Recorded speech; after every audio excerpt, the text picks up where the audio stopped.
Economics and technological development. In ancient history, economics began when the spontaneous exchange of goods and services was replaced over time by deliberate trade structures. Makers of arrowheads, for example, might have realized they could do better by concentrating on making arrowheads and barter for the needs. Regardless of goods and services bartered, some amount of technology was involved, if no more than in the making of shell and bead jewelry. Even the shaman's potions and sacred objects can be said to have involved some technology. So, from the very beginnings, technology can be said to have spurred the development of more elaborate economies. Technology is seen as primary source in economic development. Technology advancement and economic growth are related to each other. The level of technology is important to determine the economic growth. It is technologically process which keeps the economy moving. In the modern world, superior technologies, resources, geography, and history give rise to robust economies, and in a well functioning, robust economy, economic access naturally flows into greater use of technology. Moreover, because technology is such an inseparable part of the human society, especially in its economic aspects, funding sources for new technological endeavors are virtually illimitable. However, while in the beginning technological investment involved little more than the time, efforts, and skills of one or a few men, today such investment may involve the collective labor and skills of many millions. Funding. Consequently, the sources of funding for large technological efforts have dramatically narrowed since few have ready access to the collective labor of a whole society or even a large part. It is conventional to divide up funding sources into governmental involving whole or nearly whole social enterprises and private involving more limited but generally more sharply focused businesses or individual enterprises. Government and funding for new technology.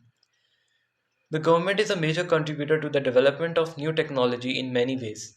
In the United States alone, many government agencies specifically invest billions of dollars in new technology. In 1980, the UK government invested just over £6 million in a 4-year program, later extended to 6 years, called the Microelectronics Education Program MEP, which was intended to give every school in Britain at least one computer, software, training materials, and extensive teaching training. Similar programs have been instituted by governments around the world. Technology has frequently been driven by the military, with many modern applications developed for the military before they were adapted for civilian use. However, this has always been a two-way flow, with industry often developing and adopting a technology only later adopted by the military. Entire government agencies are specifically dedicated to research, such as America's National Science Foundation, the United Kingdom's Scientific Research Institutes, America's Small Business Innovable Research Effort. Many other government agencies dedicate a major portion of their budget to research and development.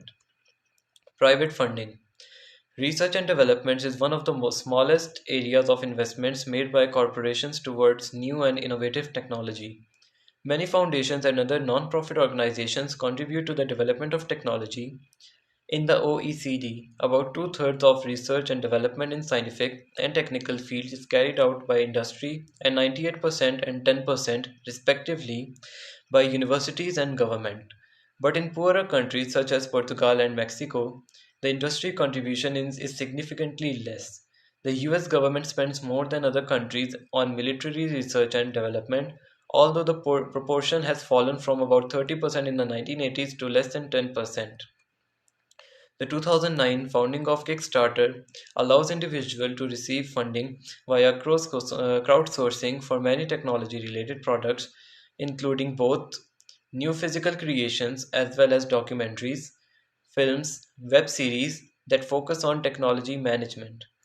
This circumvents the corporate or government oversight most inventors and artists struggle against, but leaves the accountability of the project completely with the individual receiving these funds.